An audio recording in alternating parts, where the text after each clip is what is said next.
Bom dia, paz do Senhor, como vocês estão, como tem passado? Vamos lá, vamos começar. Hoje é dia do Evangelho de Jesus, segundo escreveu João, capítulo 19. Vamos lá?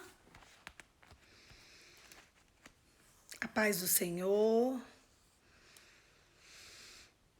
João 19. Jesus é condenado à crucificação.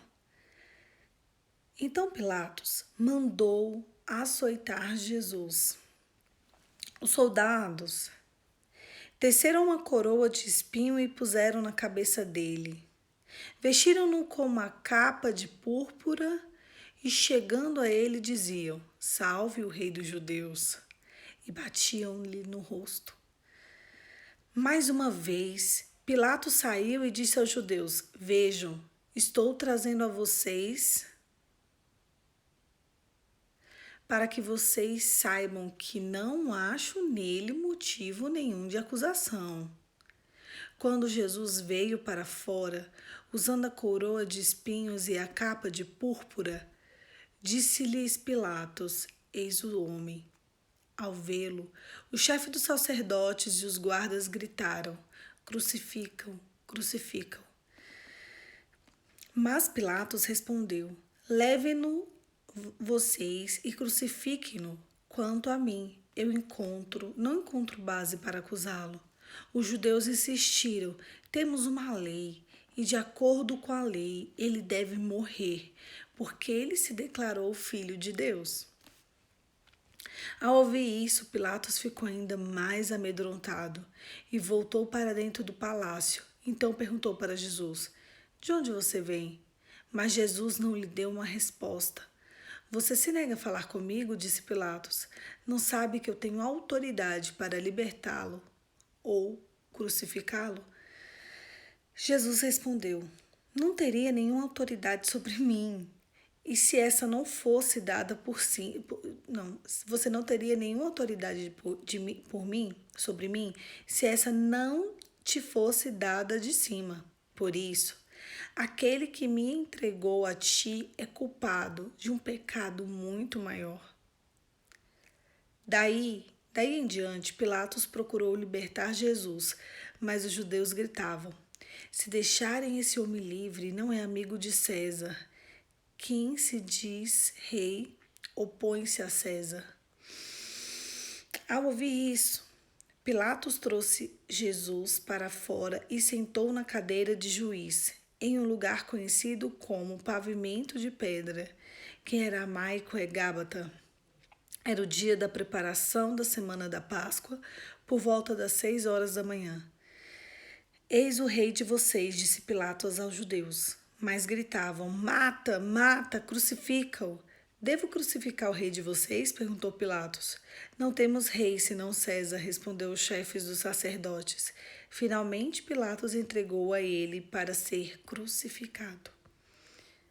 A crucificação.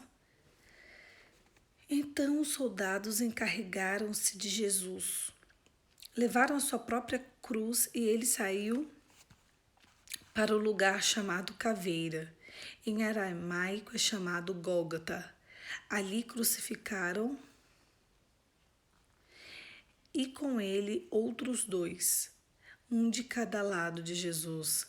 Pilatos mandou preparar uma placa e pregá-la na cruz com a seguinte inscrição: Jesus Nazareno, Rei dos Judeus. Muitos dos judeus leram a placa,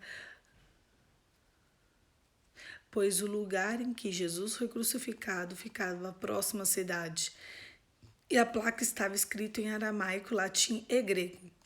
O chefe dos sacerdotes dos judeus protestaram junto a Pilatos: Não escreva rei dos judeus, mas sim que esse homem se dizia rei dos judeus. Pilatos respondeu: O que escrevi, escrevi. Tendo crucificado Jesus, os soldados tomaram a roupa dele e dividiram em 4 partes, uma para cada lado deles, restando uma túnica. Essa, porém, era sem costura, tecida numa única peça, de alto a baixo. Não a rasguemos, dissemos uns aos outros. Vamos decidir por sorte quem ficará com ela. Isso aconteceu para que se cumprisse as escrituras que diz: dividiram as minhas roupas entre si e tiraram a sorte pelas minhas vestes. Foi o que os soldados fizeram. Perto da cruz de Jesus estavam sua mãe e a irmã dele, Maria, mulher de Clopas, e Maria Madalena. Quando Jesus viu ali sua mãe e perto dela os discípulos a quem ele amava, disse à mãe: ali está seu filho, e aos discípulos: ali está sua mãe. Daquela hora em diante, o discípulo a recebeu em sua família. A morte de Jesus. Mais tarde, sabendo então que tudo estava concluído, para que as escrituras se cumprissem, Jesus disse: tenho sede. Estava ali uma vasilha cheia de vinagre. Então embebedaram uma esponja nela, colocaram a esponja na ponta de um caniço de isopo e a ergueram até os lábios de Jesus. Tendo provado, Jesus disse: está consumado. E com isso curvou a cabeça e entregou o espírito. Era dia da preparação e o dia seguinte seria um sábado, especialmente sagrado, como não queriam que os corpos permanecessem na cruz durante o sábado, os judeus pediram a Pilatos que mandassem quebrar as pernas dos crucificados e retirar os seus corpos. Vieram então os soldados e quebraram as pernas do primeiro homem que fora crucificado com Jesus, em seguida as do outro. Mas quando chegaram em Jesus, constataram-lhe que ele já estava morto e não lhe quebraram as pernas. Em vez disso, um dos soldados perfurou o lado de Jesus com uma lança. E logo saiu sangue e água. Aquele que o viu, disso deu seu testemunho, e o seu testemunho é verdadeiro. Ele sabe que está dizendo a verdade. Dela testemunha para que vocês também creiam. Essas coisas aconteceram para que se cumprisse a Escritura. Nenhum dos seus ossos será quebrado. E como diz a Escritura em outro lugar, olharão para aqueles que os transpassaram. O sepultamento de Jesus. Depois disso, José de Arimateia pediu Pilatos o corpo de Jesus. José era discípulo de Jesus, mas o era secretamente, porque tinha medo dos judeus. Com a permissão de Pilatos, veio e levou embora o corpo. Ele estava acompanhado de Nicodemos, aquele que antes tinha visitado Jesus à noite. Nicodemos levou cerca de 34 quilos de uma mistura de mirra e aloes. Tomando o corpo de Jesus, os dois envolveram em uma faixa de linho com especiarias de acordo com os costumes judaicos de sepultamento. No lugar onde Jesus foi crucificado, havia um jardim, e no jardim um sepulcro novo, onde ninguém jamais fora colocado. Por ser o dia da preparação dos judeus, e visto que o sepulcro ficava perto, colocaram Jesus ali. O capítulo 19 é muito pesado. Ele conta com riqueza de detalhes. O que aconteceu com Cristo na cruz. Como ele foi abatido pelos nossos pecados. Hoje talvez seja inadmissível a gente pensar que alguém morra por fazer o bem. Que alguém morra por ter feito milagres. Mas a raiva deles, o ódio deles, é que Jesus morreu. Porque para eles Jesus não era o Filho de Deus. Então essa é a verdadeira promessa que vai vir para Israel. Israel, eles precisam reconhecer que Jesus Cristo é o Senhor. Porque ele foi morto por causa disso. Na segunda vinda de Cristo, ele vem com um fim específico. O primeiro é de levar a sua noiva, que é o Israel espiritual. E o segundo fim específico é que todo Israel reconheça que Jesus Cristo é o Senhor. Olha, mas por quê? Porque Deus não é Deus de obras incompletas. Quando Jesus veio, havia promessa de que viria o Cristo vivo. Então eles já sabiam disso. Só que eles acreditavam claramente que Jesus viria como um resgatador real, porque o povo de Israel, eles reconheciam a Deus como Deus da guerra. Se você ler o Antigo Testamento, você vai ver que é claramente isso. Sempre vinha um chefe de guerra e ali ele era comandado por Deus e eles ganhavam a batalha. Então, na história de Israel, sempre foi isso. Eles achavam que, e eles estavam mais uma vez sendo oprimidos por Roma. Então, eles achavam que Jesus tinha que vir para poder resgatar o povo de uma nova opressão. Só que Jesus veio transformar e libertar de dentro para fora e não de fora para dentro. Sabe quando você quer uma vingança? O Deus de Israel sempre foi o Deus da vingança. O Deus de Israel sempre foi o Deus do sangue. O Deus de Israel sempre foi o Deus que mostrou para os outros e para os outros povos quem era Israel. Então, sabe quando você quer, assim, que todo mundo se curve diante de você porque você está do lado do rei? Olha, eu quero mostrar, eu quero provar para o povo que Deus é comigo. Não aceitar a simplicidade de Jesus. Isso mesmo. Só que Jesus veio nos transformar e nos libertar de dentro para fora. Dessa vez, Cristo veio fazer uma obra interna, não externa. Cristo veio modificar as nossas estruturas. Cristo veio para poder fazer algo por nós, individualmente, não na coletividade. Entende? Ele veio para libertar o seu coração e o meu coração. A grande libertação de Israel era um coração individual. Ele queria ter feito isso lá atrás com o povo de Israel, quando eles estavam no deserto. E eles não quiseram. A intenção de Deus sempre foi se comunicar face a face com o povo. Tanto é que quando ele mandou Moisés fez essa proposta. Olha, Deus quer falar com vocês face a face. E eles falaram, não, Moisés, a gente não quer. O povo disse, a gente não consegue. Ver Deus é muito sério. Fala você com ele, conta você pra gente. Então, o povo de Israel ficou muitos e muitos e muitos anos assim. Até hoje, se a gente for analisar. Eles sempre querem alguém para falar com ele que não seja Deus, ou que algum profeta para falar para eles. Para vocês terem ideia, isso é representação de Adão. Porque Adão teve vergonha de Deus. O povo de Israel é a representação de Adão também. Porque depois que Adão caiu em pecado e deixou Eva comer o fruto proibido e ele comeu também, é como se eles não tivessem coragem de olhar para Deus, entende? A vergonha é tão grande que eles precisam de uma capa, de um véu, de alguém que fale com Deus por eles, porque eles não têm coragem.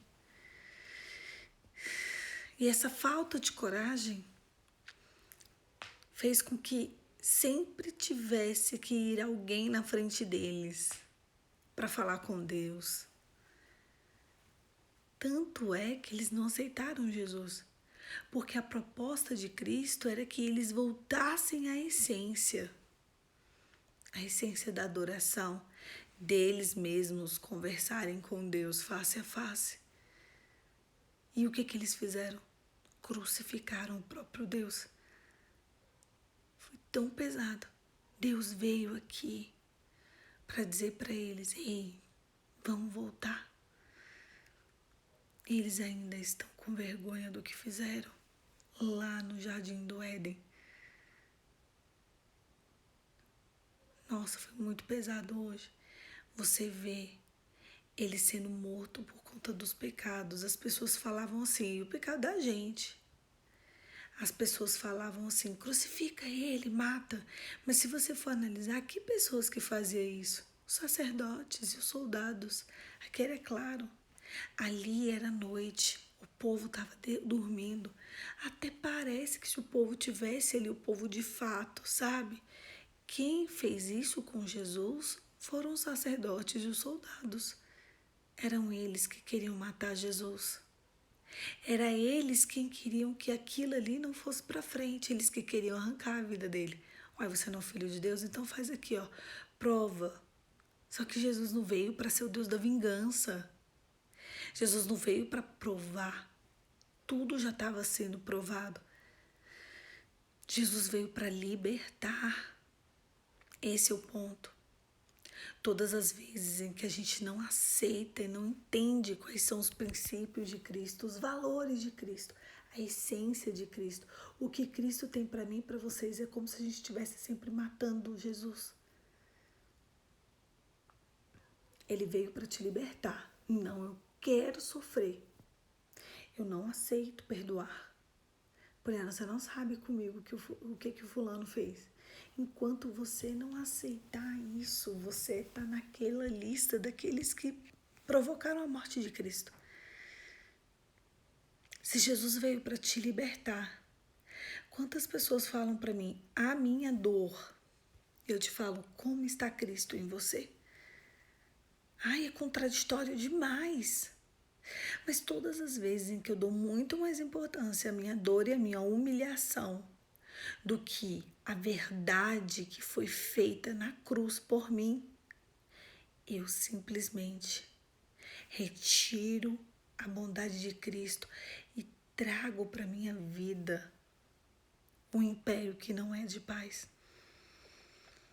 Todas as vezes que você focar nas concupiscências, focar naquilo que não é da cruz, não é de Cristo, você está focando nas coisas deste mundo. E eu duvido que é isso que Deus quer para mim. E eu duvido que é isso que Deus quer para você. Jesus veio para libertar você, independente de você. Hoje tem um convite do céu para que você seja liberto. Mas mais nada. Um dia Pedro perguntou para Jesus, Jesus, até quando que eu tenho que perdoar esse povo? Ele disse 70 vezes 7 por dia.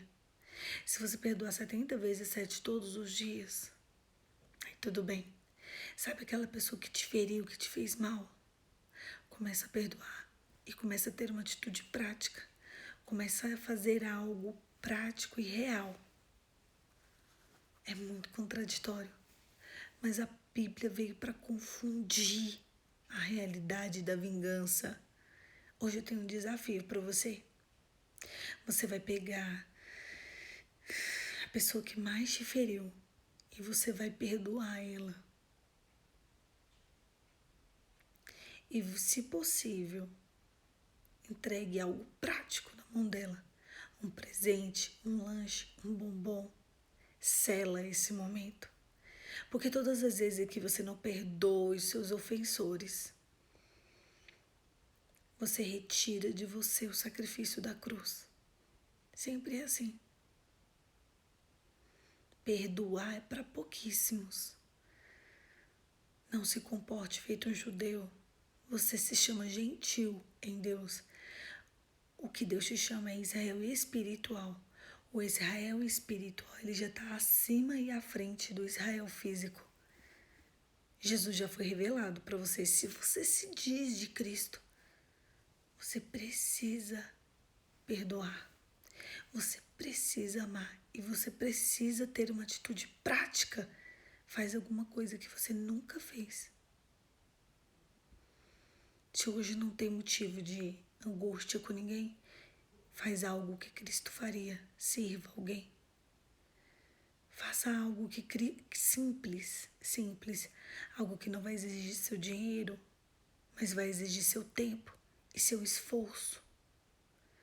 O que Cristo faria exatamente no lugar onde você está? Qual tipo de esforço você poderia fazer hoje para honrar o sacrifício da cruz? Ele foi morto para te libertar. E como você tem marcado essa libertação? Como você tem feito com que essa libertação alcançasse a sua vida e a sua trajetória? É muito forte, é muito pesado, é muito intenso, mas é real. Se você hoje não aplicar na sua vida o único mandamento que ele deixou, o único. Um dia os judeus viraram para ele e falaram assim: Jesus, Moisés deixou 10 mandamentos, e o que você deixa? Ele falou: eu vou resumir. E se vocês fizerem o que eu estou falando, para mim vocês já fizeram tudo. Ame Deus sobre todas as coisas e ame ao teu próximo como a ti mesmo. E amor não é algo, eu te amo. Amor é um comportamento. Você se comporta de forma a amar. Eu vou encerrar agora, mas no início do texto de João a gente fala como: e Deus amou o mundo de tal maneira que entregou o seu Filho único, unigênito, para todo aquele que nele crê, não pereça, mas tenha vida eterna. Quando Deus entregou Jesus por amor a nós, Jesus veio aqui, fez um monte de práticas miraculosas. Jesus pregou, Jesus falou, Jesus amou, Jesus se entregou, Jesus fez, Jesus libertou, Jesus curou, Jesus sarou. Ele veio para mostrar que o amor é atitude prática. Praticidade é fazer hoje em reconhecimento ao sacrifício da cruz. Eu quero te pedir, tenha um comportamento de amor por alguém, principalmente se esse alguém não merecer. Hoje, se esse alguém não merecer, o galardão será dobrado. Que bem você vai estar fazendo se você fizer algo maravilhoso para alguém que merece? Muito pouco. Eu quero te desafiar e pegar alguém que não merece e entregar, exercer àquela pessoa o amor que Cristo te deu. Às vezes a gente é tão ofendido pelas pessoas que a gente quer que eles fiquem longe, né? Mas hoje é o dia de pegar aquela pessoa ofensiva e amá-la. Dá uma florzinha para alguém do seu trabalho insuportável. Entrega uma caixa de bombom para o seu ofensor. Lava um banheiro de alguém que não merece. Troca o lençol da cama, estica o lençol na cama. Coloca um cheirinho no quarto de alguém que não merece. Faz uma comida gostosa e leva para alguém. Paga um iFood para alguém. Coisas simples, coisas práticas. Hoje você precisa dizer para Jesus que o sacrifício dele valeu a pena na sua vida e você consegue viver o resumo dos mandamentos. É só amar o teu próximo como a ti mesmo. É fácil demais viver em paz. Tem uma música que ela fala assim, ela é bem secular. É fácil demais viver em paz. A gente que complica tudo, não é? Mas ela é real. Eu nem lembro o ritmo dela, só sei essa parte. É fácil demais viver em paz. A gente é que complica tudo. No que depender de você agora, hoje, você não vai dizer para a cruz que aquilo ali foi em vão. Existe um movimento real, obrigatório da gente, que é amar. Mostra para Jesus, através de uma atitude sua, que o que ele fez valeu a pena, que toda gota de sangue derramado, que tudo que ele sofreu. Porque é muito simples a gente ler um texto desse e ficar impressionada. Meu Deus. Dava para ter salvado ele, dava para ter ajudado, dava, mas ninguém ajudou, ninguém quis, ninguém fez. Cadê os discípulos ali? Cadê os discípulos saindo correndo atrás do povo, o povo testemunhar o que ele tinha feito? Cadê? Cadê alguém? Cadê um advogado? Ele estava sozinho. Ninguém teve coragem de enfrentar. Então hoje dá para você enfrentar amando quem não merece.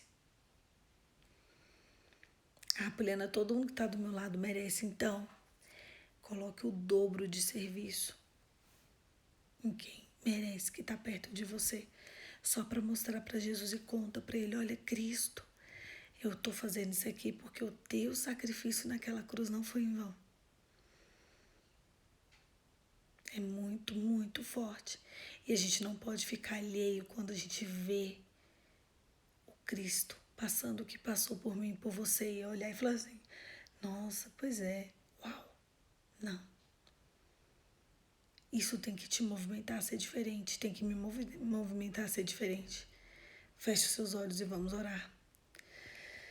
Pai, em nome de Jesus, nós reconhecemos o teu sacrifício naquela cruz, nós te agradecemos e te louvamos por estar conosco todos os nossos dias.